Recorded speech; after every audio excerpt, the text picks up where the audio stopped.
اہم خبر سے آپ کو اس وقت آگاہ کر رہے ہیں۔ وزیر اعظم نے اپنی الوداعی تقریر بھی لے لی ہے۔ پنجاب میں انتخابات کا معاملہ سامنے آیا ہے۔ ذرائع کے مطابق سپریم کورٹ نے انتخابات کا معاملہ سامنے آیا ہے۔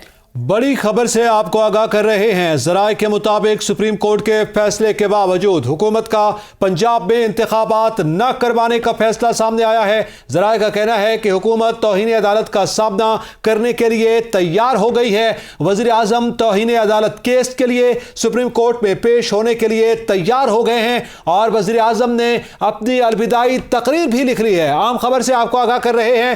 بڑی خبر ہے، جیسے ہی سپریم کورٹ کا فیصلہ سامنے آیا اس کے بعد ذرائع کے مطابق سپریم کورٹ کے فیصلے کے باوجود حکومت نے پنجاب میں انتخابات نہ کروانے کا فیصلہ کر لیا ہے۔ حکومت بھی اڑ گئی ہے۔ ذرائع کا کہنا ہے کہ حکومت توہین عدالت کا سامنا کرنے کے لیے تیار ہے۔ وزیر اعظم توہین عدالت کیس کے لیے سپریم کورٹ میں پیش ہونے کے لیے تیار ہو گئے ہیں۔ وزیر اعظم نے اپنی الوداعی تقریر بھی لکھ لی ہے۔ آپ کو بڑی خبر دیں، سپریم کورٹ نے پنجاب میں انتخابات کے حوالے سے تاریخ کا اعلان کر لیا ہے، تو دوسری جانب اتحادی حکومت الیکشن کرانے کی بجائے سپریم کورٹ کے سامنے ڈٹ گئی۔ سپریم کورٹ کے فیصلے کے باوجود حکومت کا پنجاب میں انتخابات نہ کرانے کا فیصلہ۔ ذرائع کا کہنا ہے کہ حکومت توہین عدالت کا سامنا کرنے کے لیے تیار ہو گئی ہے۔ وزیر اعظم توہین عدالت کیس کے لیے سپریم کورٹ میں پیش ہونے کے لیے تیار ہو گئے ہیں، جبکہ وزیر اعظم نے الوداعی تقریر بھی لکھ لی ہے۔ بڑی خبر سے آپ کو اس وقت آگاہ کر رہے ہیں۔ سپریم کورٹ نے پنجاب میں انتخابات کی تاریخ دے دی ہے۔ وزیر اعظم انتخابات نہ کرانے پر بازید ہو گئے ہیں۔ انہوں نے کہا کہ وزیر اعظم توہین عدالت کیس کے لیے سپریم کورٹ میں پیش ہونے کے لیے تیار ہو گئے ہیں۔ وزیر اعظم نے اپنی الوداعی تقریر بھی لکھ لی ہے۔ بڑی خبر سے آپ کو اس وقت آگاہ کر رہے ہیں۔ سپریم کورٹ کی جانب سے الیکشن کمیشن کا فیصلہ کالعدم قرار دے دیا گیا ہے۔ ذرائع کے مطابق سپریم کورٹ کے فیصلے کے باوجود حکومت کا پنجاب میں انتخابات نہ کرانے کا فیصلہ۔ اسی حوالے سے مزید تفصیلات جانتے ہیں ہمارے نمائندے جاوید شہزاد سے۔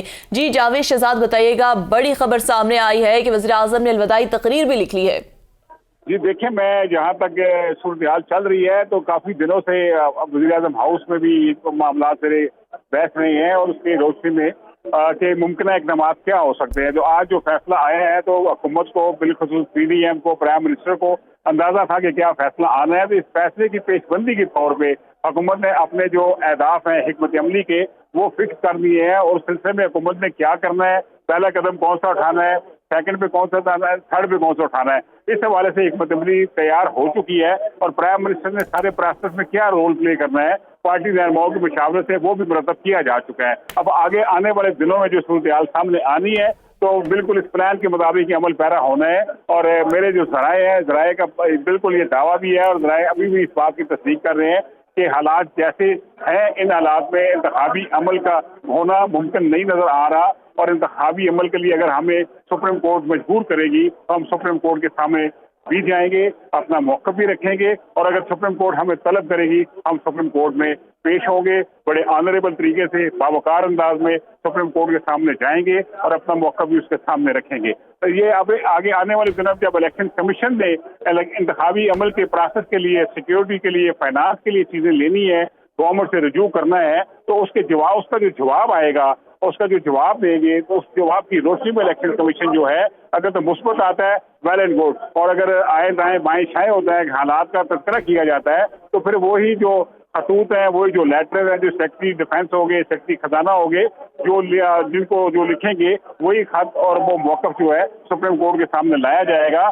کہ جناب ہمیں فنڈ نہیں مل سکے، ہمیں پرامن ماحول نہیں دیا گیا، سیکیورٹی فراہم نہیں کی گئی، ہم الیکشن کیسے کروائیں۔ تو اس تناظر میں سپریم کورٹ آگے الیکشن اپنا پرائم منسٹر کو کنٹمپٹ آف کورٹ کا نوٹس جاری کر سکتی ہے، اور اسی تناظر میں ہی پرائم منسٹر نے آلریڈی پہلے پیش بندی کے طور پہ ساری صورتحال جو ہے اس کو سامنے رکھتے ہوئے اپنے اقدامات طے کر لیے، اپنے اہداف فکس کر لیے ہیں، اور جو کرنا ہے اسٹیپ بائی اسٹیپ کرنا ہے، وہ چیزیں اس کے مطابق چلنی ہے۔ جی جاوید شہزاد، یہ بتائیے گا، پلان اے بی سی تیار کر لیا گیا حکومت کی جانب سے، ظاہر ہے وزیر اعظم تو کنٹمپٹ میں جائیں گے، کابینہ کے حوالے سے کیا ہے، اور کیا اس پر تمام جو نون لیگ کی بالخصوص قیادت ہے وہ بھی اعتماد پر پہلے آ چکی ہے؟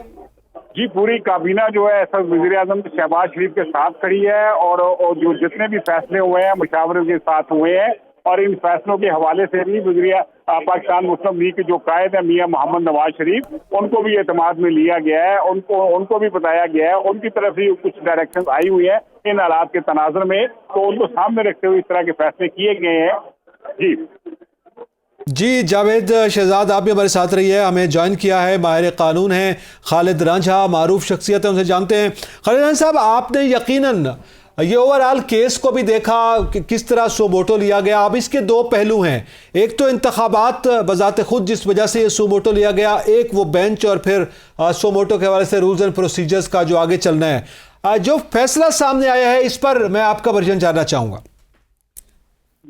جو فیصلہ ہے وہ ہے سپریم کورٹ کا، خواہ جج 3 ہے یا 9 ہے، فیصلہ سپریم کورٹ کا ہے، اور ہم سب پہ ذمہ داری ہے کہ اس فیصلے کو من مانے۔ جسے نہیں ماننا وہ آپ کے سامنے ہم نے وزیر اعظم کو ریموو کیا ہوا ہے۔ صحیح، یہ میں آپ سے گزارش کرتا ہوں کہ جو بھی آدمی، کہنا بڑا آسان ہے بازار میں کھڑے ہو کے ہم نہیں مانتے، لیکن جب کوئی عمل کریں گے تو اس کو کھڑا ہونا بڑا مشکل ہے۔ اور فار ایگزامپل جو ذمہ داری کس پہ آئے گی، چیف الیکشن کمشنر پہ آ جائے گی، ذمہ داری پرائم منسٹر پہ آ جائے گی، ذمہ داری منسٹرز پہ آ جائے گی یا سی ایمز پہ آ جائے گی۔ تو ان میں سے کوئی آدمی بھی ایسا نہیں ہے جو کہے گی مجھے آپ بے شک گھر بھیج دے، میں تو نہیں مانوں گا۔ جو گھر جانے پہ تیار ہے پھر اس کا وہ کس کام کا ہے؟ تو کنٹیمپٹ جو ہے وہ لگ جائے گی۔ اچھا خالد رانجھا صاحب، یہ بتائیے گا، ذرائع کا یہ بھی کہنا ہے کہ حکومت توہین عدالت کا سامنا کرنے کے لیے تیار ہوگی ہے، دوسری جانب ذرائع یہ بھی کہہ رہے ہیں کہ وزیر اعظم نے جو ہے الوداعی تقریر بھی لکھ لی ہے، کیا کہیں گے آپ اس حوالے سے؟ بات یہ پہلے بھی ہم سنتے آئے جی، وزیر اعظم جو ہے کنٹیمپٹ فیس میں تیار ہے۔ کنٹیمپٹ فیس کرنے کا مقصد یہ ہے کہ میں گھر جانے کو تیار ہوں، تو کیا وزیر اعظم موجودہ جو ہیں یہ گھر جانے کو تیار ہے؟ یہ ان کی صوابدید ہے، یہ ان کا سیاسی فیصلہ ہے۔ لائک وائز سی ایم جو ہیں وہ گھر جانے کو تیار ہے، یہ بھی ان کا سیاسی فیصلہ ہے۔ الیکشن کمیشن والا جو ہے وہ جیل جانے کو تیار ہے۔ میں نہیں سمجھتا کہ کوئی سرکاری ملازم یا وہ آدمی جو ذات کا سرکاری ملازم ہو وہ کنٹیمپٹ فیس کر سکتا ہے۔ جی بہت شکریہ خالد رانجھا صاحب، ہمیں آگاہ کر رہے تھے۔ یہ بڑا ایک اہم معاملہ ہے کہ آسان نہیں ہے، جو بات کورٹ کا فیصلہ سامنے آئے اس پہ اگر آپ نہیں مانتے تو پھر کنٹیمپٹ آف کورٹ کا بھی آپ سامنا کریں گے، اور یہ ایک ایسی صورتحال سامنے آ گئی ہے جس میں ہم دیکھ رہے ہیں کہ دو بدو کی کیفیت ہے، بالکل مقابلے میں ہے اس وقت۔ حکومت بھی سپریم کورٹ کے فیصلوں کے سامنے آ چکی ہے، پہلے بینچ پر اعتراض کرتی رہی۔ اس حوالے سے اینکر پرسن ہے ملیہ ہاشمی ہمارے ساتھ، ان سے جانتے ہیں۔ جی ملیہ، اس وقت ایک جانب تو فیصلہ آ گیا، دوسری جانب ہم دیکھ رہے ہیں کہ وزیر اعظم جو ہیں وہ الوداعی تقریر تک تیار کر کے بیٹھ گئے مگر فیصلہ ماننے کے لیے تیار نہیں ہے۔ جی بہت شکریہ۔ دیکھیے، سپریم کورٹ آف پاکستان کا فیصلہ بہت واضح ہے کہ وفاقی حکومت اپنی آئینی مدت جو ہے وہ پوری کرے، اور اس میں نہ ماننے والی بات تو میرا نہیں خیال ہونی چاہیے۔ اگر آپ کو یاد ہو تو پچھلے سال اسی مہینے اپریل میں جس وقت یہ رجیم چینج ہوئی تھی اور نو کانفیڈنس ووٹ کے ذریعے ہم نے دیکھا کہ عمران خان حکومت کو ہٹا کر یہ شہباز شریف صاحب کی پی ڈی ایم حکومت آئی تھی، تو اس وقت بھی سپریم کورٹ آف پاکستان کا از خود نوٹس جو تھا اسی کی بنیاد پر قاسم سوری صاحب کی دین ڈیپٹی اسپیکر کی رولنگ کو اڑایا گیا تھا، اور جتنا بھی اختلاف کیا پی ٹی آئی کے رہنماؤں نے، پی ٹی آئی کی قیادت نے اور عوام کی اکثریت نے، آپ نے دیکھا بڑا ریئیکشن شو کیا، لیکن اس فیصلے کو ناپسند کرنا الگ بات ہے، لیکن معزز جج صاحبان کے پوسٹر پکڑ کر اس طرح تضحیق کرنا اور ان کے نام لے کر کہنا، جس طرح بھی مریم صاحبہ نے ریسنٹلی کہا کہ اعجاز الاحسن صاحب کا نام لے کر کہا کہ وہ چیف جسٹس بننے کے خواب دیکھ رہے ہیں، اور اب یہ کہنا کہ ہم سپریم کورٹ کا فیصلہ نہیں مانتے، یہ میرا خیال ہے بڑی نامناسب بات ہے۔ فیصلہ تو ماننا پڑے گا، اور پھر یہ کہ اگر سپریم کورٹ کوئی آئین سے متصادم بات کر رہی ہوتی تو شاید ان کی بات میں وزن بھی ہوتا۔ اب سپریم کورٹ تو ایگزیکٹلی کانسٹیٹیوشن کی ہی بات کی تشریح کر رہی ہے، جب آرٹیکل 105 کیٹیگوریکلی کہتا ہے کہ 90 دن کے اندر اندر الیکشن ہونا ہے، تو اس میں کوئی دوسری بات نہیں رہ جاتی۔ تو یہ کہنا کہ جی اب ہم الوداعی تقریر جو ہے اس کی تیاری ہے اور ہم مانیں گے نہیں اس بات کو، یہ میرا خیال ہے کہ بہت نامناسب بات ہے. صرف الیکشن میں شکست کے خوف سے سیاسی جماعتوں کو یوں الیکشن سے بھاگنا نہیں چاہیے، اور بلکہ اب تو میدان بھی حاضر ہے اور گھوڑا بھی حاضر ہے. میں پچھلے 4 دن سے مسلسل یہ بات کر رہی ہوں، جب سے فرائیڈے سے یہ فل کورٹ کی بات کر رہے تھے نون لیگ کے کچھ لا میکرز اور ان کے لیگل ایکسپرٹس اور رانا ثناء اللہ صاحب بھی، تو میں اس وقت سے ہی بات کر رہی ہوں کہ یہ بالکل ایک آئین اور قانون کو اس منطق کی سمجھ نہیں آتی. فل کورٹ ہمیشہ یاد رکھیے اس صورت میں بنایا جاتا ہے کہ جب آپ کو آئین کی تشریح کی ضرورت ہو، جب آپ کو کانسٹیٹیوشن میں درج کسی بات کی انٹرپریٹیشن درکار ہو، وہاں پر آپ مختلف مائنڈز اپلائی کرتے ہیں کہ اس کا بھی لیگل اوپینین لے لیں، اور معزز جج صاحبان جتنے بھی اس کورٹ میں شامل ہوں وہ فل کورٹ میں سب اپنی اپنی رائے کا اظہار کریں.